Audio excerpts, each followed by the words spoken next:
ଓଡ଼ିଶା ଅଧସ୍ତନ କର୍ମଚାରୀ ଚୟନ ଆୟୋଗ ଓ SSSC ଆଉ ଗୋଟିଏ ରହିଛି ସେବକ ସେବିକା ଏବଂ ଟ୍ରାଇବାଲ୍ ଲାଙ୍ଗୁଏଜ୍ ଟିଚରମାନଙ୍କର ପ୍ରୋଭିଜନାଲ୍ ଲିଷ୍ଟ, ଯେଉଁଟାକ ଡକୁମେଣ୍ଟ ଭେରିଫିକେସନ୍ ହେବ ଡିଷ୍ଟ୍ରିକ୍ଟ ଆଲୋକେସନ୍ ହେବ 17/6/2026 OSSC ଅଫିସ୍ ଭୁବନେଶ୍ୱରରେ ହେବ।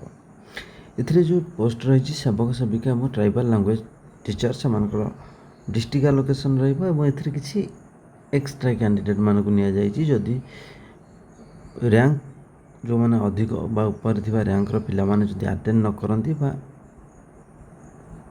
ଚାକିରି କରିବାକୁ ଆଗ୍ରହୀ ନ ହୁଅନ୍ତି, ତେବେ ପ୍ରୋଭିଜନାଲି ଯେଉଁମାନଙ୍କୁ ଏକ୍ସଟ୍ରା ଆଡ଼୍ କରାଯାଇଛି ସେମାନଙ୍କୁ ସୁଯୋଗ ମିଳିବ। ଏଥିରେ ଦୁଇଟି ରହିଛି, ଗୋଟେ ଆନେକ୍ସର୍ସ XV ରହିଛି ଆଉ XVI ରହିଛି। XV ରହିଛି ସେବକ ସେବିକା ଏବଂ XVI ରହିଛି ଟ୍ରାଇବାଲ୍ ଲାଙ୍ଗୁଏଜ୍ ଟିଚର।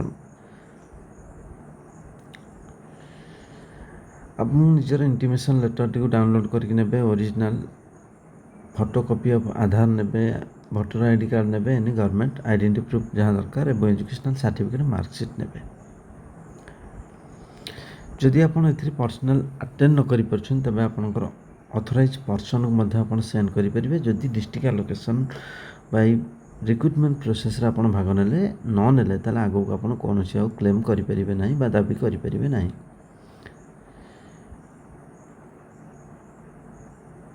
এটা ରହିଛି ଆନେକ୍ସର XB, ଯେଉଁଟାକି ରହିଛି ସେବକ ସେବିକା ଏବଂ ଟ୍ରାଇବାଲ୍ ଲାଙ୍ଗୁଏଜ୍ ଟିଚରମାନଙ୍କର ଲିଷ୍ଟ। ଏଥିରେ ଯେଉଁମାନଙ୍କ ନାଁ ରହିଛି ସେମାନେ ଭେରିଫିକେସନ୍ରେ ଯାଇକି ଆଟେଣ୍ଡ କରିବେ। ଯେଉଁମାନେ ଭେରିଫିକେସନ୍ ଯାଇପାରିବେନି, ସେ ଅଥରାଇଜେସନ୍ ଲେଟର୍ ଏଟାକୁ ଫିଲ୍ଅପ୍ କରିକି ସିଗ୍ନେଚର୍ କରି ଆପଣ ପଠାଇ ପାରିବେ। ଆପଣଙ୍କର ଯାହାକୁ କ୍ୟାଣ୍ଡିଡେଟ୍ ଚାହୁଁଛନ୍ତି କି ଆପଣଙ୍କର ଯିଏ ରିଲେଟିଭ୍ ଚାହୁଁଛନ୍ତି ତାକୁ ମଧ୍ୟ ସେଣ୍ଡ କରିପାରିବେ ପ୍ରୋସେସ୍କୁ ଭାଗ ନେବା ପାଇଁ।